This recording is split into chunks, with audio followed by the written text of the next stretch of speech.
إن الحمد لله نحمده ونستعينه ونستغفره ونؤمن به ونتوكل عليه ونعوذ بالله من شرور أنفسنا ومن سيئات أعمالنا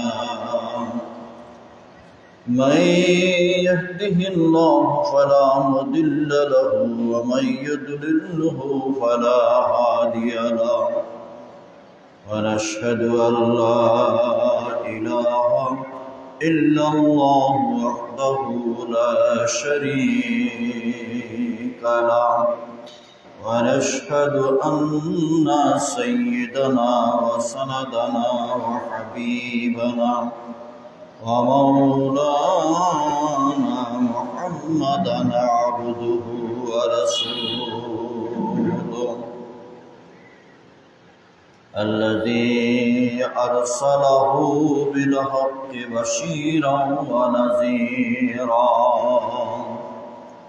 وداعيا إلى الله بإذنه وسراجا منيرا وقد قال الله تعالى في كلامه المجيد وفرقانه الحميد أعوذ بالله من الشيطان الرجيم بسم الله الرحمن الرحيم للرجال نصيب مما ترك الوالدان والأقربون وللنساء نصيب مما ترك الوالدان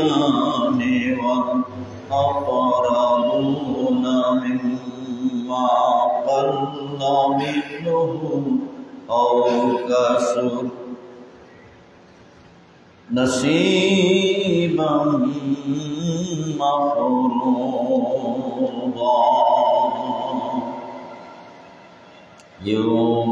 يوصيكم الله في أولادكم للذكر مثل حظ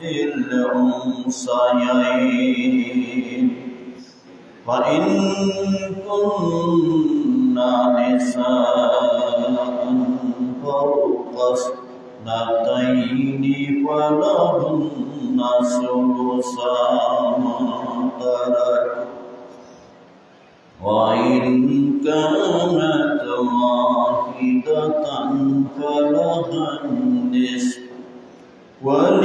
ولأبويه لكل واحد منهما السدس مما ترك إن كان له ولد وإن لم يكن له ولد وورثه أبواه فلأمه الثلث وإن كان له إخوة فلأمه السدس من بعد وصية يوصي بها أو دين آباؤكم وأبناؤكم لا تدرون أيهم أقرب لكم نفعا فريضة من الله إن الله كان عليما حكيما. وقال تعالى إن الله وملائكته يصلون على النبي يا أيها الذين آمنوا صلوا عليه وسلموا تسليما. اللهم صل على سيدنا مولانا محمد وعلى آل سيدنا مولانا محمد. اللهم صل على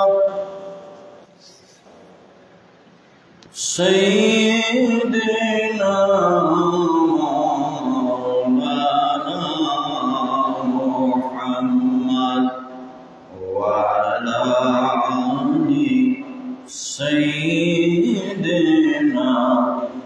مولانا محمد कि करीबे दाने जाने कि करीबे अभिमाने कि करीबे दाने जाने कि करीबे अहंकारे जाइते हबे गोरस्ताने जाइते हबे गोरस्ताने सल्लल्लाहु मुहम्मद.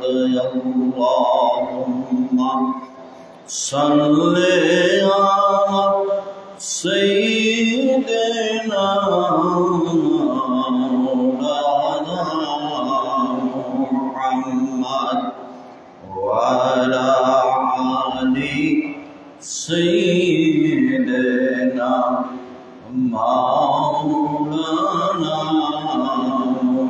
मुहम्मद.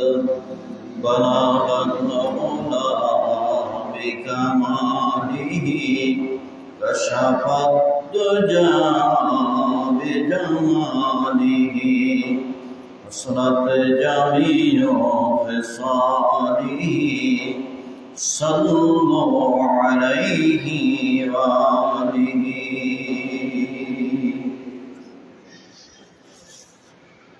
या रहमतन लिल आलमीन अंत शफीउल मुज़निबीन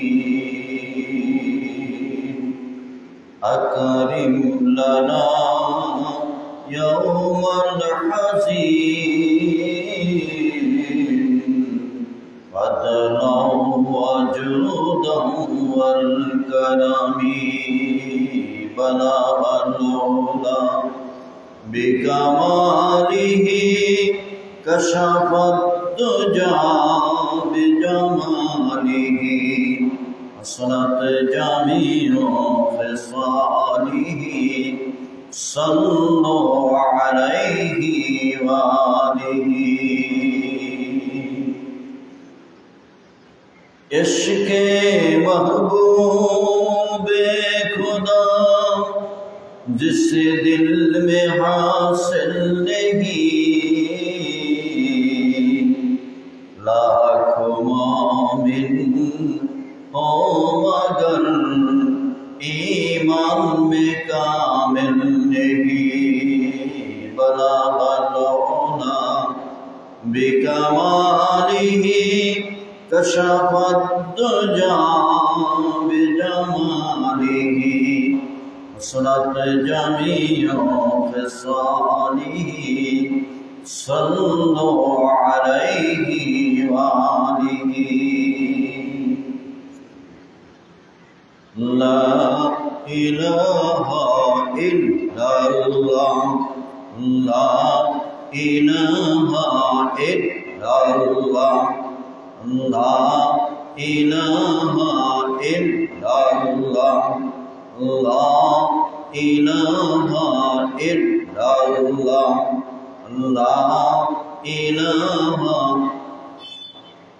لا إله إلا الله محمد رسول الله صلى الله عليه وسلم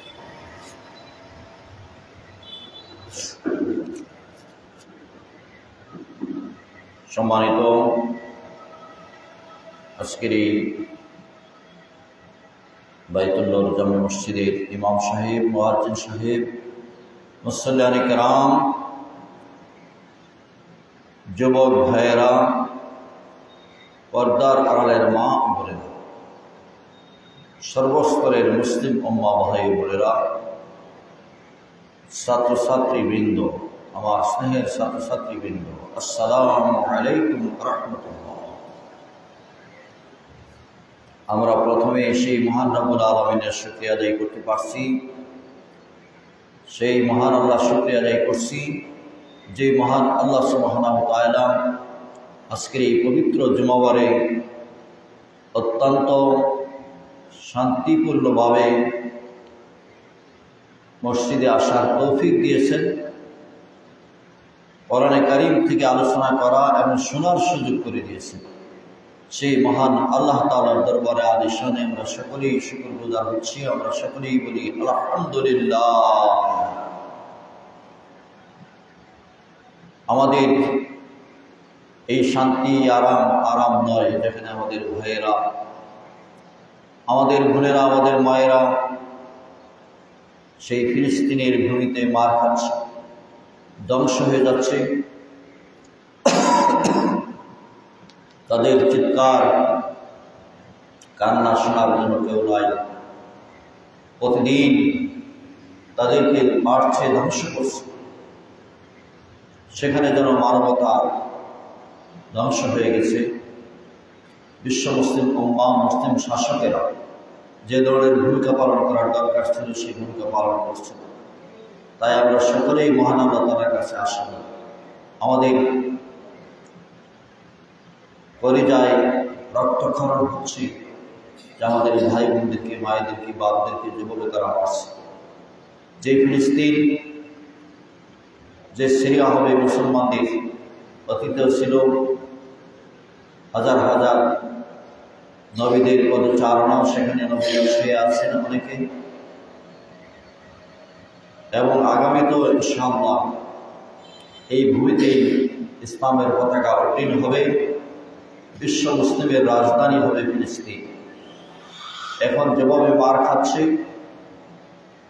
অত্যাচারিত হচ্ছে, নির্যাতিত হচ্ছে, নিপীড়িত হচ্ছে, ধ্বংস হচ্ছে, সেই জন্য আমরা মুসলমানরা অনেকটাই দায়ী। এই জন্য আমরা আজকের এই জুমাবারে আসুন আমরা সবাই আমাদের ভাই বোনদের জন্য দোয়া করি, তাদের মুসিবতের সাথে আমরা শরীক হই, ঈমানের দাবি আদায়ের চেষ্টা করি। আল্লাহ তাআলা আমাদেরকে এদেশে শান্তিপূর্ণভাবে বসবাস করার সুযোগ দিয়েছেন, সেখানে সুযোগ নাই, এই কারণে আনন্দিত হওয়ার বিষয় নেই। আমাদের যেখানে একটা মুসলমান যে কোনো জায়গায় আঘাতপ্রাপ্ত হবে, অত্যাচারিত হবে, মজলুম হবে, শহীদ হবে, সারা বিশ্বের মুসলমানদের গায়ে কষ্ট হওয়ার, কলিজায় কষ্ট হওয়ার, সেই কষ্টর কথা মহান আল্লাহর কাছে বলব। দুনিয়ায় হক কিভাবে আদায় করা যায় এ বিষয়ে আলোচনা হবে ইনশাআল্লাহ। আজকে আমি অত্যন্ত গুরুত্বপূর্ণ যে বিষয়ে আলোচনা করব সেই বিষয়টা হচ্ছে কোরআনে কারীম থেকে আমি তেলাওয়াত করেছি সূরাতুন নিসার 6 নম্বর থেকে একেবারে 12 নম্বর আয়াত পর্যন্ত আমি দুইটা আয়াত তেলাওয়াত করেছি। এই আয়াতগুলির মধ্যে পৃথিবীর মানব জাতির মধ্যে নারী পুরুষের অধিকার, নারীর অধিকার, উত্তরাধিকারের বর্ণনা দিয়েছেন আল্লাহ তাআলা। কোরআনে কারীমে অনেক হুকুম, অনেক আহকাম, এগুলি অত্যন্ত মুজমাল সংক্ষিপ্তভাবে আলোচনা করেছেন আল্লাহ তাআলা। সেই মুজমালের মুফাসসাল করেছেন সাইয়্যিদুল মুরসালিন নূরে মুজাসসাম মুহাম্মদুর রাসূলুল্লাহ সাল্লাল্লাহু আলাইহি ওয়াসাল্লাম। তিনি বিস্তারিত বর্ণনা দিয়ে আমাদেরকে বুঝিয়ে দিয়েছেন, প্র্যাকটিক্যাল আমল করার দেখিয়ে দিয়েছেন। সাহাবায়ে কেরাম রাদিয়াল্লাহু তাআলা আলাইহিম আজমাইন রাসূল করিম সাল্লাল্লাহু আলাইহি ওয়াসাল্লামের কাছ থেকে সরাসরি আমলগুলি দেখেছেন। কোরআনে কারীমের সংক্ষিপ্ত কথাগুলি বিস্তারিত ব্যাখ্যা তিনি দিয়েছেন। আমি আজকে যে বিষয়ে আলোচনা করেছি গোটা কোরআনে কারীমে এত বিস্তারিত, এত মুফাসসাল আর কোনো বিষয়ে আল্লাহ তাআলা আলোচনা করেন নাই, এত বিস্তারিত আয়াত নাযিল করেন নাই। এই বিষয়টা হচ্ছে অর্থনৈতিক বিষয়, সম্পদের বিষয়, মাতা পিতার রেখে যাওয়া পরিত্যক্ত সম্পত্তির বিষয়। এই সম্পত্তি, অর্থ সম্পদ, সোনা দানা, টাকা পয়সা, জমি জমা, এগুলি নিয়েই আজকে মানুষের মধ্যে মারামারি, হানাহানি হচ্ছে, মার্ডার হচ্ছে, ঝগড়া হচ্ছে, মামলা মোকদ্দমা হচ্ছে, অশান্তি বিরাজ। এবং এদেশে অন্তর্বর্তীকালীন সরকারের কাছে একদল নারীরা নারী অধিকার নামে যে কমিশন গঠন করা হয়েছে, সেই কমিশনের সুপারিশ করেছে প্রধান উপদেষ্টার কাছে। সেই সুপারিশগুলি অনেকটাই কোরআন সুন্নাহ বিরোধী। এই জন্য আমাদেরকে জাগ্রত হতে হবে। কোন দিক থেকে আমাদের ঈমান হরণ করে, আমাদেরকে মা বোনদেরকে বেহায়া বানিয়ে দেয়, নির্লজ্জ বানিয়ে দেয়, নষ্ট করে দেয়, ঈমান ধ্বংস করে দেয়, সেদিকে আমাদের সতর্ক থাকতে হবে। তাই আসুন, আল্লাহ তাআলা বলেন লিররিজালি নাসীবুম মিম্মা তারাকাল ওয়ালিদানি ওয়াল আকরাবুন ওয়ালিন্নিসাই নাসীবুম মিম্মা তারাকাল ওয়ালিদানি ওয়াল أقربون مما قل منه أو كسر। মসজিদের ভিতরে আসুন, একসাথে আমরা সুন্নত পড়ে থাকি, আলাদাভাবে করার প্রয়োজন নেই। মসজিদের ভিতরে চলে আসুন সবাই, আমরা সবাই একসাথে পড়ে নিই। আমার সাথে পড়েন, আউযু বিল্লাহি মিনাশ শাইতানির রাজীম। বিতাড়িত মরদুদ শয়তানের ওয়াসওয়াসা হইতে মহান আল্লাহ তাআলার নিকট আশ্রয় প্রার্থনা করছি। শয়তান আমাদেরকে অনেক বিপদগামী করার চেষ্টা করে, জাহান্নামী বানায় দেওয়ার চেষ্টা করে। শয়তানের অবিরাম প্রচেষ্টা থেকে বাঁচতে হলে আল্লাহ তাআলার কাছে পানা চাইতে হবে, শয়তানের ওয়াসওয়াসা থেকে, ষড়যন্ত্র থেকে, কুমন্ত্রণা থেকে বেঁচে থাকার জন্য।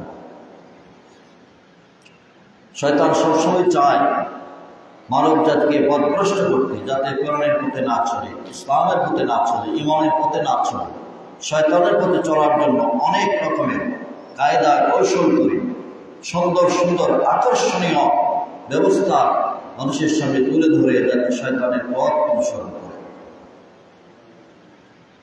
আল্লাহ তাআলা কোরআনে কারীমে জানিয়ে দিয়েছেন, বিশ্বনবী মুহাম্মদুর রাসূলুল্লাহ সাল্লাল্লাহু আলাইহি ওয়াসাল্লামের কাছে মাদানী জীবনে হযরত আওস ইবনে সামিত রাদিয়াল্লাহু তাআলা যখন ইন্তেকাল হয়ে গেলেন, ওনার সম্পত্তি ওনার ভাইরা জবরদস্তি করে দখল করে নিল।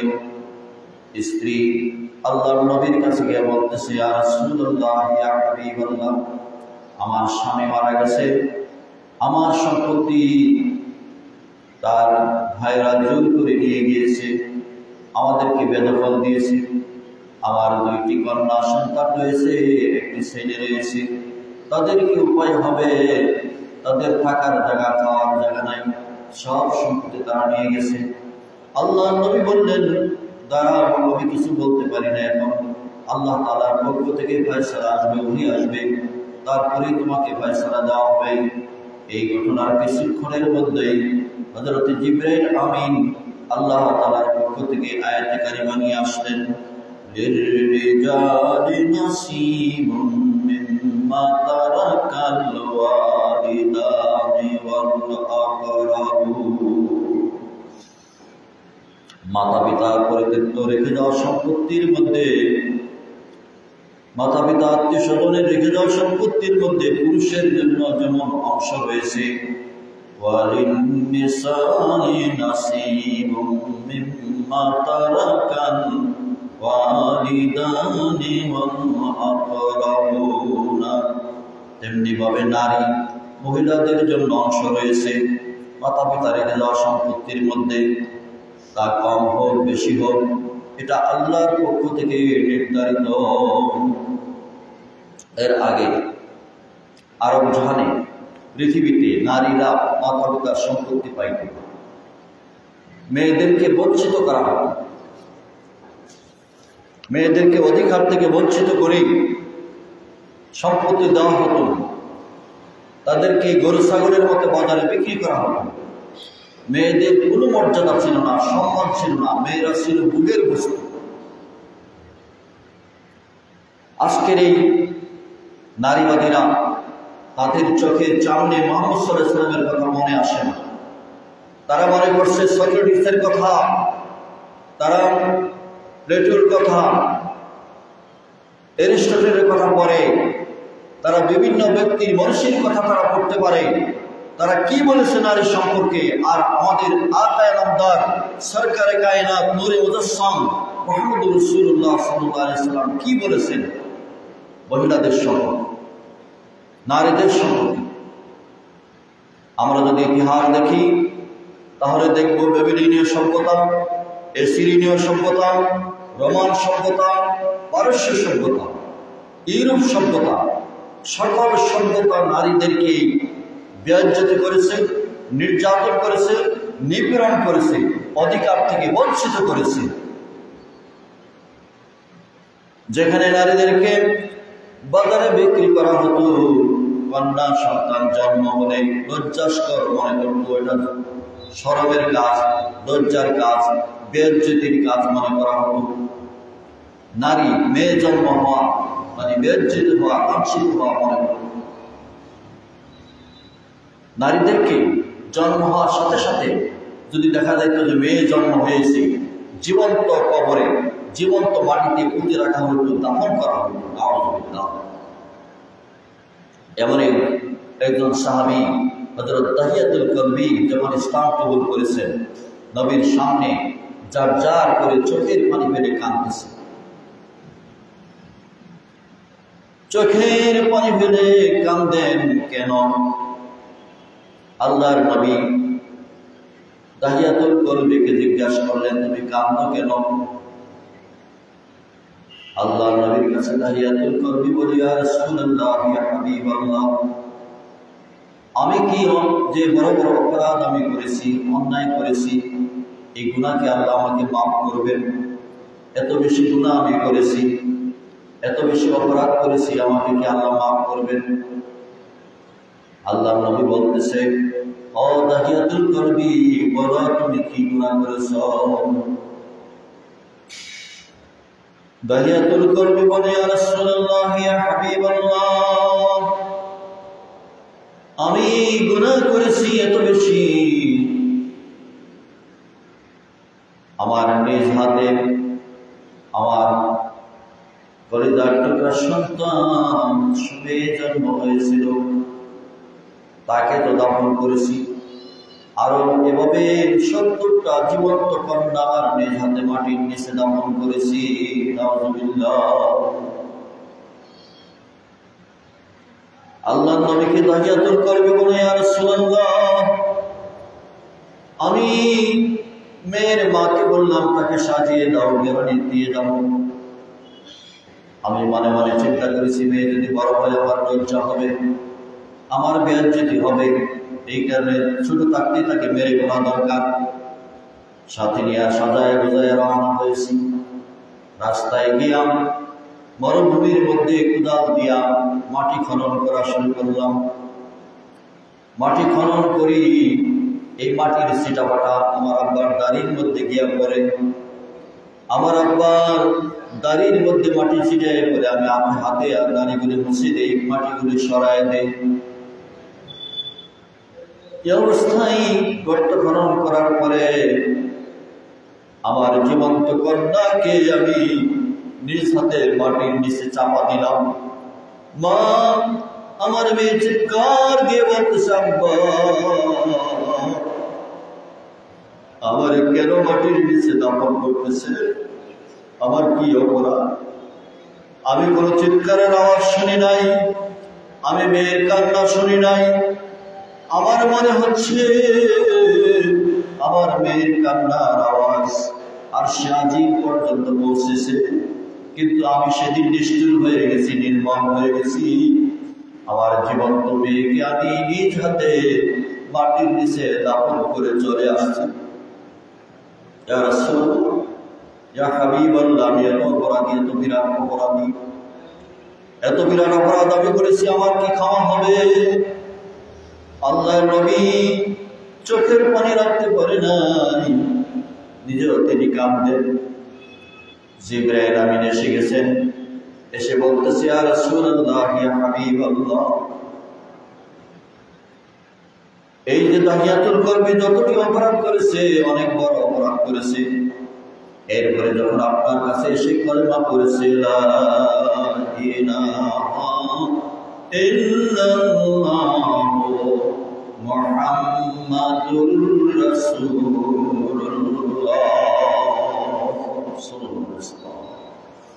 আল্লাহ তাআলা দয়া পরবশ হয়ে চোখের পানি দেখে আল্লাহ দয়ার সাগরে উতলে উঠছে, ঢেউ হচ্ছে। আল্লাহ তাআলা বলেন, আমার হাবিব, আপনার এই ৭০ জন জীবন্ত কন্যা যে দাফন করেছে, মেরেছে, আপনার কাছে এসে দিন কবুল করার কারণে, ইসলাম গ্রহণ করার কারণে তার ৬০ বছরের জীবনের ৭০টা জীবন্ত কন্যা সন্তান দাফন করার অপরাধ আমি আল্লাহ তাআলা তাকে ক্ষমা করে দিয়েছি।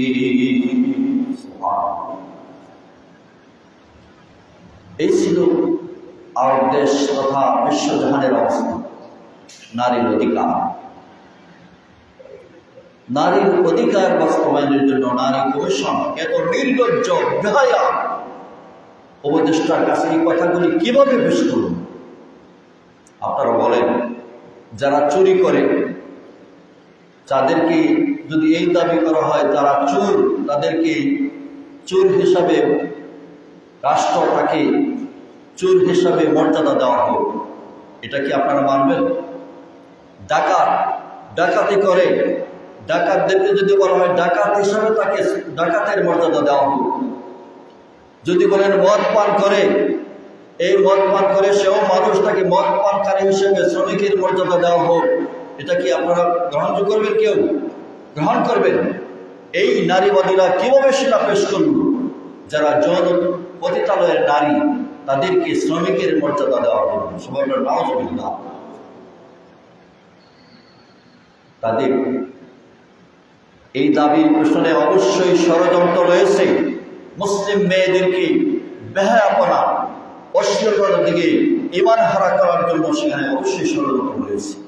না হলে নারীরা এই দাবি কেন করে নাই যে যাদেরকে পতিতালয়ে দেওয়া হয়েছে এই সব নারীদেরকে সেখান থেকে এনে তাদেরকে কর্মসংস্থান করা হোক, তাদেরকে চাকরি দেওয়া হোক, রাষ্ট্রীয়ভাবে তাদেরকে ভরণ পোষণের দায়িত্ব নেওয়া হোক, নারীদেরকে মর্যাদা দেওয়া হোক, এই দাবি কেন করল? অথচ যৌনতাকে, ব্যভিচারকে উৎসাহিত করা হয়েছে, প্রমোট করা হয়েছে, আরো যাতে ব্যভিচার বৃদ্ধি করা হয়। এই জন্য আজকের এই জোয়ার মসজিদ থেকে জোর দাবি মুসলিম উম্মার পক্ষ থেকে এই সমস্ত নারীবাদ বিরোধী নারী কমিশন নামে যে সুপারিশ করে তা বাতিল করতে হবে, অবশ্যই বাতিল করতে হবে। এদেশে এটা বাস্তবায়ন করা সম্ভব হবে না। সম্মানিত মুসল্লিয়ানে কেরাম, কোরআনে কারীম ইসলাম নারীদের যে মর্যাদা দিয়েছে, পৃথিবীর ইতিহাসে ঐতিহাসিকরা, রাষ্ট্রবিজ্ঞানীরা, দার্শনিকরা এই প্রমাণ দিতে পারে নাই যে ইসলাম ছাড়া আর কোন ব্যবস্থায় নারীদেরকে এত মর্যাদা দিয়েছে। সুবহানাল্লাহ। আল্লাহর নবী মুহাম্মদ রাসূলুল্লাহ সাল্লাল্লাহু আলাইহি ওয়াসাল্লাম তিনি নারীদের ব্যাপারে বলেছেন, কন্যা সন্তান, একটি কন্যা সন্তান, দুইটি কন্যা সন্তান যারা লালন পালন করে, তিনটি কন্যা সন্তান যারা লালন পালন করে, সুন্দরভাবে লালন পালন করে আদব শিষ্টাচার শিক্ষা দিয়ে বিবাহ দেয়, এই ব্যক্তি আমার সাথে কি আমাদের ময়দানে জান্নাতে থাকবে। এখানে শেষ আল্লাহ নবী বলেছেন যে স্বামী স্ত্রী একজন আরেকজনের অধিকার মর্যাদা দিতে গিয়ে স্বামী যদি স্ত্রীর মুখে এক লোকমা খাবার তুলে দেয়, আল্লাহ তাআলা বলেন এই দুইজন হবে জান্নাতি। কিয়ামতের ময়দানে খাবারটাকে সদকা হিসেবে আল্লাহ তাআলা কবুল করবেন, একজন আরেকজনের হাত ধরে তারা জান্নাতে যাবে। সুবহানাল্লাহ। নারীদের মর্যাদা আমি আয়াত পেশ করে অনুবাদ করি, তারপরে ব্যাখ্যা বলবো ইনশাআল্লাহ। আপনারা আল্লাহ তাআলা কি মর্যাদা দিয়েছেন নারীদেরকে, আর আমরা কি করব? মহিলাদেরকে যেখানে গরু ছাগলের মতো বিক্রি করা হতো, স্বামীর সম্পত্তি, বাপের সম্পত্তি, মায়ের সম্পত্তি কিছুই তারা পেত না, তারা ছিল বুকের বস্তু, তারা ছিল দাসীর মতো। এই সমস্ত নারীদেরকে আল্লাহ তাআলা মর্যাদা দিয়েছেন, রানী বানিয়ে দিয়েছেন, একজন আরেকজনের সঙ্গিনী বানিয়েছেন। স্বামী স্ত্রী মানে একজন আরেকজনের দাসী নয়, একজন আরেকজনের অর্ধাঙ্গিনী, সঙ্গিনী, সাথী। স্বামী স্ত্রী দুইজন বন্ধু, দুজন সাথী, একজন আরেকজনের দাসী নয়। স্বামীর মর্যাদা বাড়িয়ে দিয়েছেন, যেহেতু স্বামী দায়িত্ব পালন করবে। এই কারণে স্বামীর আনুগত্য করা, ইতাআত করা নারীর জন্য খরচ করে দেওয়া হয়েছে। আল্লাহ তাআলা বলেন, হযরত আব্দুল্লাহ ইবনে জাবির রাদিয়াল্লাহু তাআলা অসুস্থ। আব্দুল্লাহ ইবনে জাবির রাদিয়াল্লাহু তাআলা অসুস্থ। রাসূল সাল্লাল্লাহু আলাইহি ওয়াসাল্লাম শুনলেন অসুস্থ অবস্থায়, বেহুশ অবস্থায় আছে। হযরত আবু বকর, হযরত ওমর রাদিয়াল্লাহু তাআলাকে সাথে নিয়ে, আবু বকরকে সাথে নিয়ে আল্লাহর নবী জাবির ইবনে আব্দুল্লাহর বাড়িতে গেলেন। গিয়ে দেখলেন জাবির হুঁশ নাই, কথা বলতে পারে না, বেহুশ অবস্থায় আছে। আল্লাহর নবী বলেন, আমার ওযু পানি দাও। আল্লাহর নবী ওযু করলেন, অবশিষ্ট ওযুর পানি জাবির ইবনে আব্দুল্লাহর চেহারার উপর ছিটিয়ে দিলেন। এই পানি ছিটানোর সাথে সাথে জাবির ইবনে আব্দুল্লাহর হুঁশ ফিরে আসলো। সুবহানাল্লাহ। তিনি হুঁশ ফেরার পরে আল্লাহর নবীর চেহারার দিকে তাকিয়ে বললেন, ইয়া রাসূলুল্লাহ, ইয়া হাবিবাল্লাহ, আমি তো মুমূর্ষ অবস্থা আছি, আমার তো পিতামাতা নাই, মাতা পিতা মারা গেছে, আমার যে সম্পত্তি আছে এই সম্পত্তি কিভাবে বন্টন হবে, এই সম্পত্তির ভাগ বটোয়ারা কিভাবে হবে? এই কথা বলার পরে এই 11 নম্বর 12 নম্বর আয়াত আল্লাহ তাআলা নাযিল করলেন। এটা একটা ঘটনা। আরেকটা ঘটনা হচ্ছে ওইটা আওস ইবনে সামি, যে নারীরা সম্পত্তি পায় না, এরপরে যখন নাযিল হলো নারীরাও সম্পত্তি পাবে, পুরুষরাও পাবে, তখন মদিনার মধ্যে কানাঘুষা শুরু হবে। এতদিন পরে মহিলারাও সম্পত্তি পাবে মুহাম্মদের নতুন দিনের মধ্যে। আগে তো নারীদেরকে আমরা দিতাম না, কিছুই পাইতো না, নারীরা রিক্ত হস্তে ঘর বাড়ি থেকে বিদায় হতো। আজকে মহিলাদেরকে সম্পত্তি দিবে মুহাম্মদ, এটা শুনে তারা কানাঘুষা, বিভিন্ন সমালোচনা করতেছে। হাজার হাজার বছর যাবৎ নারীদেরকে আমরা কিছুই দেই নাই, আজকে মুহাম্মদের নতুন দিন নারীদেরকে সম্পদ দিবে, বাপের সম্পদ দিবে, কি বলে? এই কথাবার্তা বলছে। নির্ধারিত এই আয়াতের মধ্যে কতটুকু পাবে এটা নির্ধারিত করে দেওয়া হয় নাই, পরে 11 নম্বর আয়াতে নির্ধারিত করে দেওয়া হয়েছে। শুনুন, মনোযোগ সহকারে শুনুন। এই আয়াতটা নিয়ে একটা কিতাব লেখা হয়েছে, যে কিতাবের নাম হলো সিরাজি ফরাইজের কিতাব, উত্তরাধিকার আইন, কে কতটুকু সম্পত্তি পাবে। আল্লাহ তাআলা বিস্তারিত বর্ণনা করে দিয়েছে। এই উত্তরাধিকার সম্পদ বন্টনের ব্যাপারে মানুষের হাতে ছেড়ে দেন নাই, যে মানুষরা চিন্তা ভাবনা করে বন্টন করবে, এটা করেন না। তাফসীরে এসেছে যে এই বিষয়ে যদি মানুষকে দেওয়া হইতো তাহলে মানুষ স্বজন প্রীতি করতো, আত্মীয়করণ করতো, দলীয়করণ করতো। কি বলেন? এখানে মনে করেন একটা লাইন দিলেন, একদল ছেলে মেয়ে দাঁড়াইলো, দাঁড়ানোর পরে তাদেরকে আপনি মিষ্টি দিবেন, একটা করে মিষ্টি। তখন আপনার দিতে দিতে দিতে দিতে গিয়ে সামনে দেখলেন আপনার বোন বা আপনার ছেলে দাঁড়ানো আছে, তখন আপনার মনে চাইবে যে একটা বেশি দিন, মনে চাইবে না? এটা মানুষের সহজাত। সবারই দিলেন একটা একটা করে, যখন নিজের ছেলে সামনে পড়লো তখন মনে চাইবে আর একটা বেশি দিন। এরকম যাতে করতে না পারে, মনের চাহিদা ইচ্ছা মতো যাতে সম্পদ বন্টন না করতে পারে, আল্লাহ তাআলা নিজে বন্টন করে দিয়েছে। সুবহানাল্লাহ। শোনেন, আল্লাহ বলেন, ইউসিকুমুল্লাহু ফি আওলাদিকুম। আল্লাহ তাআলা তোমাদের সন্তানদের ব্যাপারে, ছেলে মেয়েদের ব্যাপারে আল্লাহ নির্দেশ দিচ্ছেন, উপদেশ দিচ্ছেন, আদেশ দিচ্ছেন, বিধান দিচ্ছেন। লিযাকারি মিসলু হাযিল উনসায়াইন। একজন পুরুষ দুইজন নারীর সমান সম্পত্তি পাবে। মাতা পিতা রেখে যাওয়ার সম্পত্তি একজন ছেলে দুজন মেয়ের সমান। এই আয়াতের মধ্যে প্রশ্ন এনেছে, এই জাহান্নামের গেট আগে এনেছে তাসলিমা নাসরিন, বর্তমানে নারী অধিকার কমিশন। নাস্তিক তাদেরকে দেখলে শয়তানের মতো দেখা যায়, যেগুলো দিয়েছে পেশ করার জন্য। ভদ্রতা বলতে কিছুই নাই, নির্লজ্জ, বেহায়া। তারা অধিকার, নারী পুরুষের অধিকার সমান সমান হবে। পতিতালয় যৌন ব্যবসা যারা করে তাদেরকে যৌন কর্মী হিসাবে শ্রমের মর্যাদা দিতে হবে, এগুলি দাবি বেশি করে। সবাই বলেন আউযুবিল্লাহ। আল্লাহ তাআলা এখানে বলেছেন যে একজন ছেলে দুইজন মেয়ের সমান, কিন্তু অন্যান্য দিক থেকে নারীদেরকে ছেলের চাইতে বেশি বাড়ায় দিয়েছে। সুবহানাল্লাহ। কিভাবে বাড়ায় দিয়েছে? ছেলে পিতা মায়ের কাছ থেকে সম্পত্তি পাবে, কিন্তু মেয়েটা এই মেয়ে পিতা মাতার কাছে পাবে, আবার বিবাহ হইলে স্বামীর সম্পত্তি পাবে, স্বামীর সম্পত্তি পাবে, মহারানা পাবে। কিন্তু ছেলের এই সমস্ত ক্ষেত্র নাই। ছেলের চাইতে মেয়েদেরকে আল্লাহ তাআলা ঠগাইছেন না, বাড়ায় দিয়েছেন, জিতায় দিয়েছেন আল্লাহ তাআলা। এবং মেয়েদেরকে ছেলেদের উপর দায়িত্ব দেওয়া হয় নাই, ভরণ পোষণ, লালন পালন এগুলির দায়িত্ব দেওয়া হয়। দায়িত্ব দেওয়া হয়েছে পুরুষের। বৈবাহিক জীবনে স্বামী স্ত্রীর খাওয়া পড়া, বাসস্থান, চিকিৎসা সব কিছুর দায়িত্ব পালন করা স্বামীর উপর খরচ। কার উপর খরচ? স্বামীর উপর।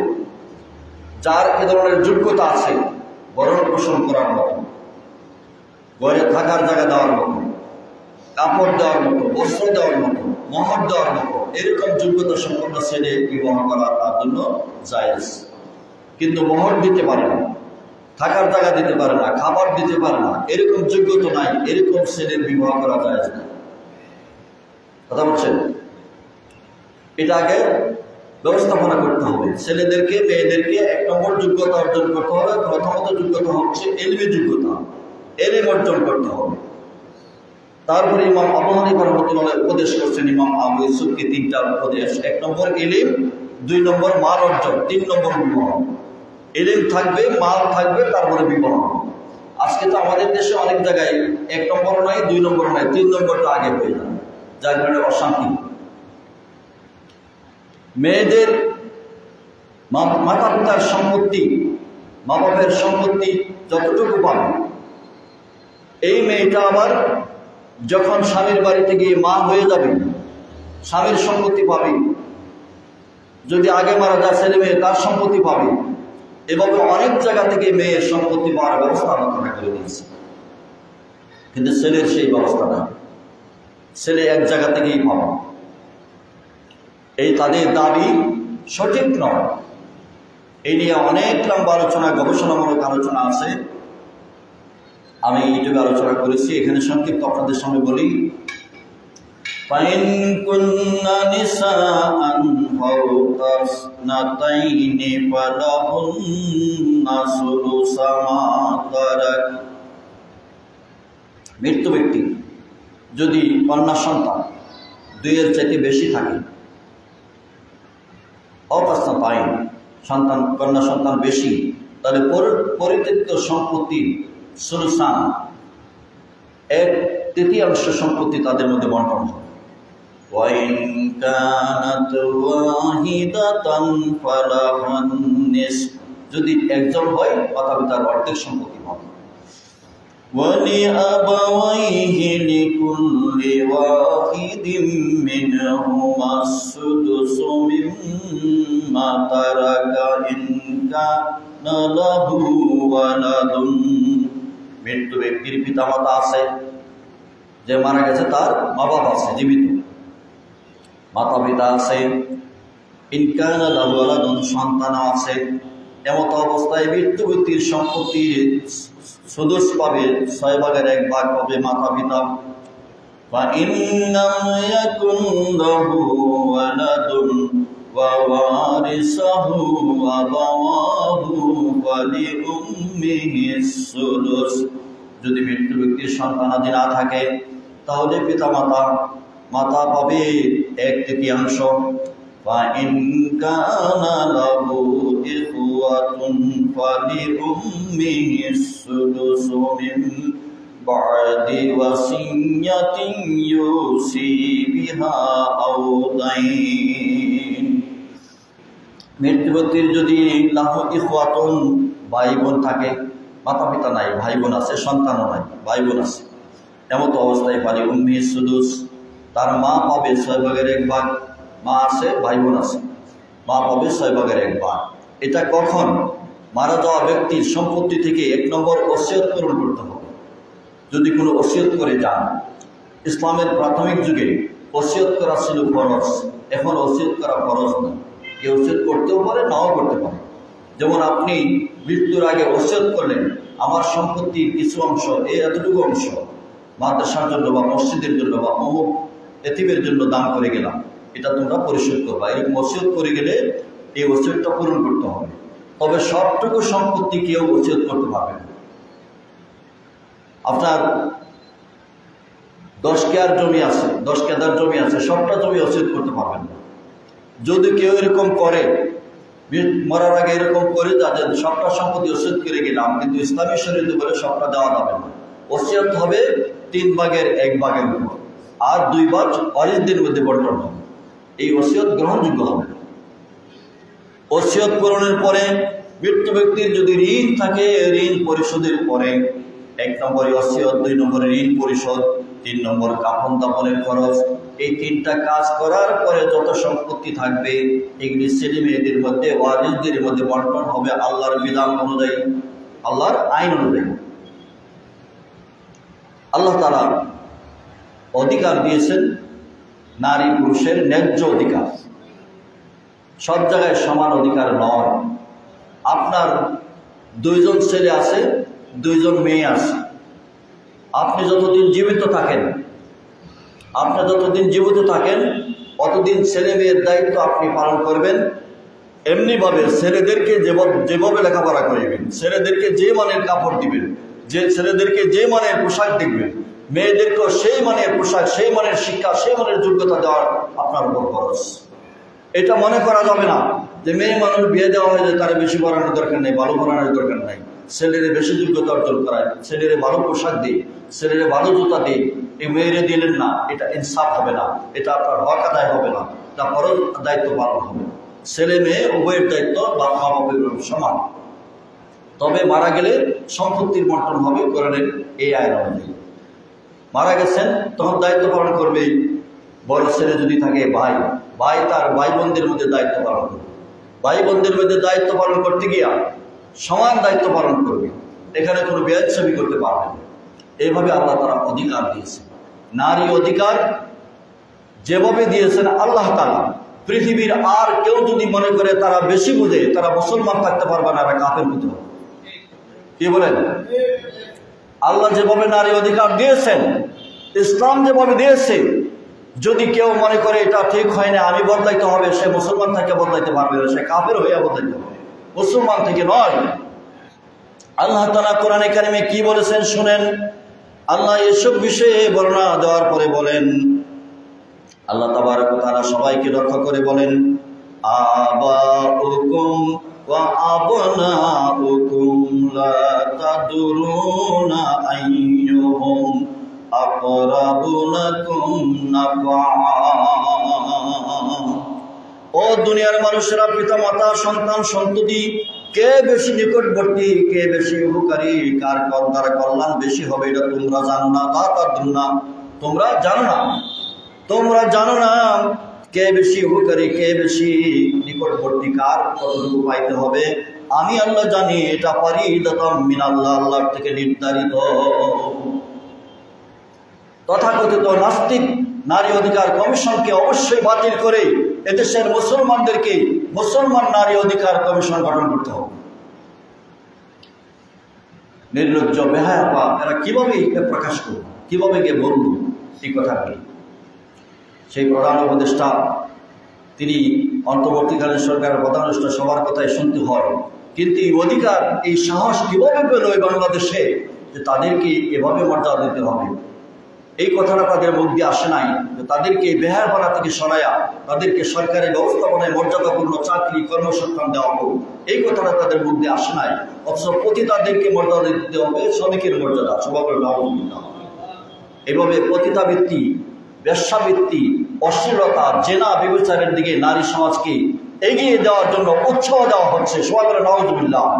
এইরকম কমিশন, আমরা কি কমিশনের পক্ষে না বিপক্ষে? বলেন বিপক্ষে। এই কমিশন আমরা চাই না, এটা বাতিল করতে হবে। এই শাহজালালের পূর্ণভূমি সামর্থ্যের বাংলাদেশে, মুসলমানের এই বাংলাদেশে এই নাস্তিকদের কমিশন বাস্তবায়ন করতে দেওয়া হবে না, হবে না, হবে না। সম্মানিত উপস্থিতি, আল্লাহ তাআলা কোরআনে কারিমে আমাদের জন্য, পৃথিবীবাসীর জন্য একটা সুন্দর ভারসাম্যপূর্ণ ব্যবস্থা দিয়েছে। সেই ব্যাবিলনীয় সভ্যতা, নারীবাদীরা তোমরা পড়ো না, তোমরা দেখো সক্রেটিস কি বলেছে আর মুহাম্মদ সাল্লাল্লাহু আলাইহি সাল্লাম কি বলেছে, তারপরে এরিস্টটল কি বলেছে, মুহাম্মদ সাল্লাল্লাহু আলাইহি সাল্লাম কি বলেছে, তারপরে মাও সেতুং কি বলেছে, মুহাম্মদ সাল্লাল্লাহু আলাইহি সাল্লাম কি বলেছে, প্লেটো কি বলেছে, মুহাম্মদ সাল্লাল্লাহু আলাইহি সাল্লাম কি বলেছে। তাদের কথা তোমরা উচ্চারণ করতে পারো, পড়তে পারো, অথচ মুহাম্মদ সাল্লাল্লাহু আলাইহি সাল্লাম বিশ্বের ইতিহাসে যিনি সবচেয়ে বড় মর্যাদাবান, যিনি 1,24,000 পয়গম্বরের নেতা, বিশ্ব মানবতার নেতা, যিনি সমস্ত শ্রেষ্ঠ, যার মাধ্যমে তিনি আল্লাহ তাআলা পৃথিবী সৃষ্টি করেছেন, যার উসিলায়, সেই মুহাম্মদ সাল্লাল্লাহু আলাইহি সাল্লামের নাম তোমাদের মুখে দিয়ে আসে না। সেই নারী জাতির মর্যাদা কে দিয়েছেন? সর্বপ্রথম তিনি হচ্ছেন মুহাম্মদুর রাসূলুল্লাহ সাল্লাল্লাহু আলাইহি ওয়াসাল্লাম। নারীদেরকে আর বাজারে বিক্রি করা যাবে না, নারীদেরকে দাসী বানানো যাবে না, নারীদেরকে অত্যাচার করা যাবে না, নারীদেরকে নির্যাতন করা যাবে না, নারীদেরকে অশ্লীলতার দিকে নিয়ে যাবে না। বিদায় হজ্জের বছরে আল্লাহ নবী কি বলেছেন? তোমরা যা খাবে নারীদেরকে তা খাওয়াবে, তোমরা যা পড়বে নারীদেরকে তা পড়াবে, তোমাদের যে মর্যাদা নারীদের সেই মর্যাদা। সুবহানাল্লাহ। তাহলে সেই মর্যাদাকে আমরা রাস্তাঘাটে বেহায়াপনার দিকে ঠেলে দিয়ে নষ্ট করে ধ্বংস করে দিতে চাই, সে মুসলমানদের উপর কিভাবে রহমত নাযিল হবে? সম্মানিত উপস্থিতি, এই আয়াতের আলোকে অনেক কথায় এখানে ব্যাখ্যা অনেক লম্বা। এই 11 নম্বর 12 নম্বর স্বামীর সম্পত্তি, স্ত্রীর সম্পত্তি, এগুলি বন্টন কিভাবে হবে, এতিমের সম্পত্তি কিভাবে বন্টন হবে, এসব বিস্তারিত বিধান আল্লাহ তাআলা কোরআনে কারিমে বিস্তারিত দিয়েছেন। এখানে মানুষের কোনো হাত দেওয়ার প্রয়োজন নাই, মানুষের অধিকার নেই, এখানে কোনো অধিকার নাই। কোনো আলেমকে, কোনো মুহাদ্দিসকে, কোনো মুফাসসিরকে, কোনো বুজুর্গকে হাত দেওয়ার অধিকার দেওয়া হয় নাই।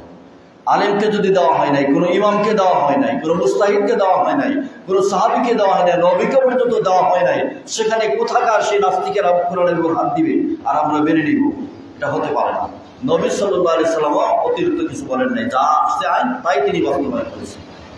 সুবহানাল্লাহ।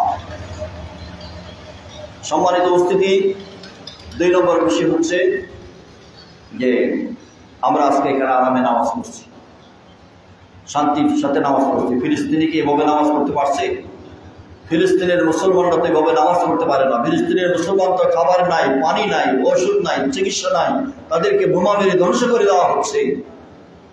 আমার এই প্রশ্ন করা হয়েছে গত শুক্রবারে এক আলোচনায় যে আল্লাহ তো দেখেন, আল্লাহ তো মুহূর্তের মধ্যে 1 সেকেন্ডের মধ্যে ইচ্ছা করলে শেষ করে দিতে পারেন, আল্লাহ করেন না কেন? অনেকেই প্রশ্ন করেন। কোরআনে কারীম হাদিস শরীফ আমরা যদি পর্যালোচনা করে দেখি যে আল্লাহ তাআলা 200 কোটি মুসলমানকে দায়িত্ব দিয়েছেন এই কাজটা, এটা করার জন্য। আল্লাহ তাআলা আমাদের পরীক্ষা নিচ্ছেন। এটাও প্রশ্ন করছে যে কাবা শরীফ তো আল্লাহ রক্ষা করলেন, আব্রাহার বাহিনীকে ধ্বংস করে দিলেন, সেখানে মুসলমান ছিল না। আর কাবা শরীফ যখন আল্লাহ তাআলা রক্ষা করেছেন, আব্রাহা বাহিনীকে ধ্বংস করেছেন, সেদিন আব্দুল মুত্তালিব ছাড়া কাবা শরীফের পক্ষে কোনো মানুষ ছিল না। এই কারণে আল্লাহ তাআলা সেদিন দায়িত্ব পালন করেছেন। আজকে মুসলমান আল্লাহু আকবারের ধ্বনি দেই, মুসলমান নামে পরিচয় দেই, 200 কোটি মুসলমান সারা বিশ্বে আমরা ছড়িয়ে আছি। এর মধ্যে 1 নম্বর দায়ী হবে মুসলিম শাসকেরা। মুসলিম শাসকদের দায়িত্ব হচ্ছে যে তার মোকাবেলা করা। সমস্ত মুসলিম শাসকেরা যদি মোকাবেলা করে তাহলে গুটি কয়েকটা ইহুদি মুসলমানদেরকে ভাবে মারতে পারে না। অথচ মুসলমান শাসকরা নামে মুসলমান, কামে মুসলমান নাই। আরব বিশ্বের শাসকেরা নীরব নিস্তব্ধ হয়ে বসে রয়েছে। আল্লাহ তাআলা যেখানে বলেছেন আমান লাম ইয়াহকুম বিমা আনজালাল্লাহু ওয়া উলাইকা হুমুল কাফিরুন। আল্লাহ তাআলা বলেন যারা আমার নাজিল করা বিধান অনুযায়ী শাসন করে না তারা কাফের। আমান লাম ইয়াহকুম বিমা আনজালাল্লাহু ওয়া উলাইকা হুমুজ জালিমুন। যারা নাজিল করা বিধান অনুযায়ী শাসন করে না তারা হচ্ছে জালেম। ওয়ামান লাম ইয়াহকুম বিমা আনজালাল্লাহু ওয়া উলাইকা হুমুল ফাসিকুন। যারা আল্লাহর নাজিল করা বিধান অনুযায়ী ফয়সালা করে না, শাসন করে না, তারা হচ্ছে ফাসিক, জালেম, কাফের। ফাসিক 3টা পরিভাষা আল্লাহ তাআলা ব্যবহার করেছেন। যারা কোরআনে কারীমকে, ইসলামকে অস্বীকার করে আল্লাহর নাজিল করা বিধানের বিরুদ্ধে চালন করে তারা কাফের।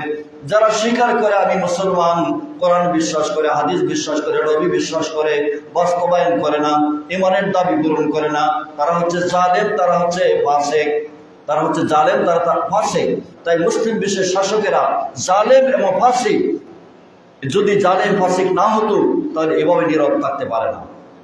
আমরা সাধারণ মুসলমান, আমরা অস্ত্রের ট্রেনিং জানি না, আমরা সীমানা পেরিয়ে যেতে পারি না, কিন্তু শাসকেরা উদ্যোগ নিলে ট্রেনিং দেওয়া একদল মানুষকে সেখানে পাঠাইতে পারে, জঙ্গি বিমান পাঠাইতে পারে, তাদের মোকাবেলা করতে পারে, যুদ্ধ করতে পারে।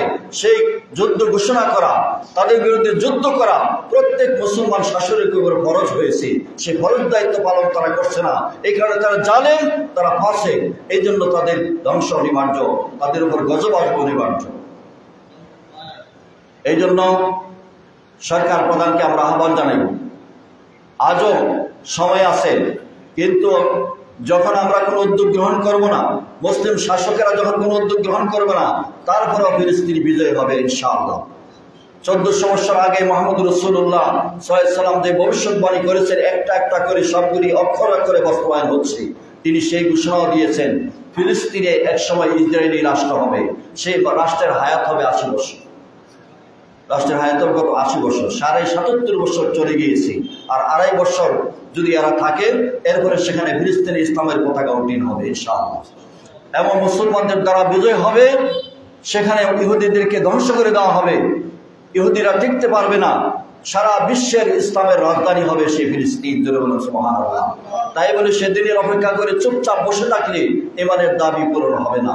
আমাদেরকে মোকাবেলা করতে হবে, ঈমানের দাবি পূরণ করতে হবে, আমাদের ভাইদের জন্য দোয়া করতে হবে, আমাদের ভাইদের জন্য কান্নাকাটি করতে হবে, সরকারের কাছে দাবি জানাইতে হবে, অর্থ সম্ভব হলে তাদেরকে দিয়ে সহযোগিতা করতে হবে, বিচার মাধ্যমে সে দেশকে যুদ্ধ করার জন্য প্রস্তুতি নিতে হবে। সেই দাবি, ঈমানের দাবি যদি আমরা আদায়ের চেষ্টা করি, তাহলে আল্লাহ তাআলা আমাদেরকে রক্ষা করবেন।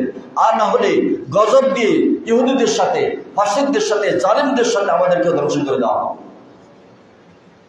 আমরা কি রাজি আছি সবাই? সরকারের কাছে আমরা এই দাবি জানাই, বাংলাদেশ সরকারের পক্ষ থেকে, মুসলিম দেশের পক্ষ থেকে সেনাবাহিনী, বিমান বাহিনী পাঠিয়ে প্রয়োজনে জনশক্তির মধ্য থেকে ট্রেনিং দিয়ে, অস্ত্র দিয়ে সেখানে যুদ্ধ করার জন্য, তাদের মোকাবেলা করার জন্য, জিহাদ করার জন্য পাঠিয়ে দেওয়া হোক। এই দাবির সাথে সবাই আমরা একমত। আমরা সবাই বলি নারায়ে তাকবীর, নারায়ে তাকবীর। ফিলিস্তিন ফিলিস্তিন ফিলিস্তিন ফিলিস্তিন। আল্লাহ তাআলা আমাদের দাবিকে আল্লাহ শোনেন। যদি আমাদের ভাইয়ের জন্য একটু পশম খাড়া হয় না, করে যায়, কোনো কষ্ট লাগে না, তাহলে আমার বুঝতে হবে আমার ঈমান নাই। ভাইয়ের জন্য যদি কষ্ট না লাগে, একটু কষ্ট না লাগে, চোখের পানিও আসে না, শরীরের লোমটা একটু খাড়া হয় না, তাদের জন্য কষ্ট আসে না, তাহলে নিজেই ঈমানের মাপকাঠিতে মাপবেন যে আমার ঈমান নেই। ঈমানদারের অবশ্যই কান্নাকাটি আসা প্রয়োজন। কোন শায়েখে বলে যেটা তাদের আভ্যন্তরীণ বিষয়, এই শায়েখকে তাকে শাস্তি দেওয়া দরকার, তাদেরকে গ্রেপ্তার করে সরকারের উদ্যোগে শাস্তি দেওয়া দরকার। এটা আভ্যন্তরীণ ব্যাপার নয়, এটা বিশ্ব মুসলিম উম্মার বিষয়, এটা আন্তর্জাতিক বিষয়, আভ্যন্তরীণ ব্যাপার নয়, মুসলমানদের ঈমানের দাবির বিষয়।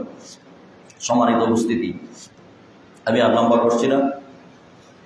আল্লাহ তাআলা আমাদেরকে দুইটা বিষয় আমি আলোচনা করেছি। একটা বিষয়ের উত্তরাধিকার আইন, কোরআনে কারিমে স্পষ্টভাবে বর্ণনা দিয়েছেন এই আইন এটা মুসলিম উম্মার জন্য যথেষ্ট। এখানে কারো আইন পরিবর্তন করার কোনো কমিশন গঠন করার প্রয়োজন না। নারীর অধিকার আল্লাহ দিয়েছে। এই অধিকারের আলোকে আমরা দাবি জানাই, এই প্রচলিত যারা কমিশন দাবি পেশ করেছে, সুপারিশ করেছে, বাতিল করতে হবে। এই দেশে যারা পতিতা আছে তাদেরকে সেখান থেকে এনে তাদেরকে মর্যাদা সহকারে চাকরির ব্যবস্থা করা, সরকারি উদ্যোগে তাদেরকে অন্যান্য কর্মসংস্থান দিতে হবে। এদেশের জিনা ব্যবচারকে উঠায় দিতে হবে, মদের লাইসেন্স উঠায় দিতে হবে, নেশা বন্ধ করতে হবে, তাহলে আল্লাহর রহমত আসবে, আল্লাহর গজব উঠে যাবে। কি বলেন? আল্লাহ তাআলা আমাদের সবাইকে তৌফিক দান করুন। সবাই বলেন আমিন। সাল্লাল্লাহু আলা সাইয়্যিদিনা মাওলানা মুহাম্মদ ওয়া আলা আলিহি ওয়া আসহাবিহি ওয়া বারিক সাল্লিম। আস্তাগফিরুল্লাহ আস্তাগফিরুল্লাহ ইন্নাল্লাহা গফুরুর রহিম। আস্তাগফিরুল্লাহ রাব্বি মিন কুল্লি যামবিন ওয়া আতুবু ইলাইহি ওয়া লা হাওলা ওয়া লা কুওয়াতা ইল্লা বিল্লাহিল আলিয়্যিল আযীম। আল্লাহুম্মা আমিন। ربنا ظلمنا أنفسنا وإن لم تغفر لنا وترحمنا لنكونن من الخاسرين ربنا فاغفر لنا ذنوبنا وكفر عنا سيئاتنا وتوفنا مع الأبرار। আল্লাহ পাক রব্বুল আলামিন, জুমার নামাজ আমরা তো কত শান্তিপূর্ণভাবে আদায় করতে পেরেছি। আমাদের ভাইয়েরা, ফিলিস্তিনের মুসলমানেরা নামাজ কিভাবে পড়বে? ঘরে তো থাকতে পারছে না, পানি পাচ্ছে না, খাবার পাচ্ছে না। আল্লাহ, কঠিন এত বড় মুসিবত তাদের করে দিয়েছে। আল্লাহ রব্বুল আলামিন, মেহেরবানি করে মুসলমানদেরকে তুমি সাহায্য করো। আল্লাহ, ইহুদি কাফেরদের যদি হেদায়েত না থাকে তাদেরকে ধ্বংস করে দাও। আল্লাহ, মুসলমানদেরকে তুমি বিজয় দান করো। আল্লাহ রব্বুল আলামিন, আমাদের ভাইরা বোনেদের আওয়াজ শুনলে কলিজায় রক্তক্ষরণ হয়, কিছু করতে পারি না।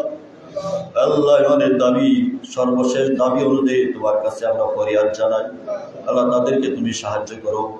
আল্লাহুম্মা আরহামিল মুসলিমিন মিন ফিলিস্তিন, আল্লাহুম্মা আনসুরিল মুসলিমিন মিন ফিলিস্তিন। আল্লাহ, আমাদের আব্বা আম্মা, দাদা দাদি, নানা নানি, শ্বশুর শাশুড়ি, মায়ের বাপের বংশের যারা যেখানে শহীদ, আল্লাহ মেহেরবানি করে সবাইকে মাফ করে দাও। রব্বিরহামহুমা কামা রব্বায়ানি সগীরা, রব্বিরহামহুমা কামা রব্বায়ানি সগীরা। আল্লাহ, আমাদের জিন্দেগির গুনাহগুলি মাফ করে দাও। আল্লাহ, আমাদের দেশের উপর রহমত নাজিল করো। আল্লাহ, বাংলাদেশ সহ বিশ্বের মুসলমানদেরকে তুমি সাহায্য করো। আল্লাহ, যে মুসলমান ভাই দোয়া চেয়েছে, আল্লাহ সেই ওনার নেক মাকসুদকে পূরণ করে দাও, নেক আশাকে পূরণ করে দাও। আল্লাহ, মাতা পিতা সহ বংশের যারা কবরে আছে, কবর আযাবকে মাফ করে দাও। আল্লাহ, কামাই রুজিতে বরকত দান করো। সুবহান রাব্বিকা রাব্বিল ইজ্জাতি আম্মা ইয়াসিফুন, ওয়া সালামুন আলাল মুরসালিন, আলহামদুলিল্লাহি রাব্বিল আলামিন।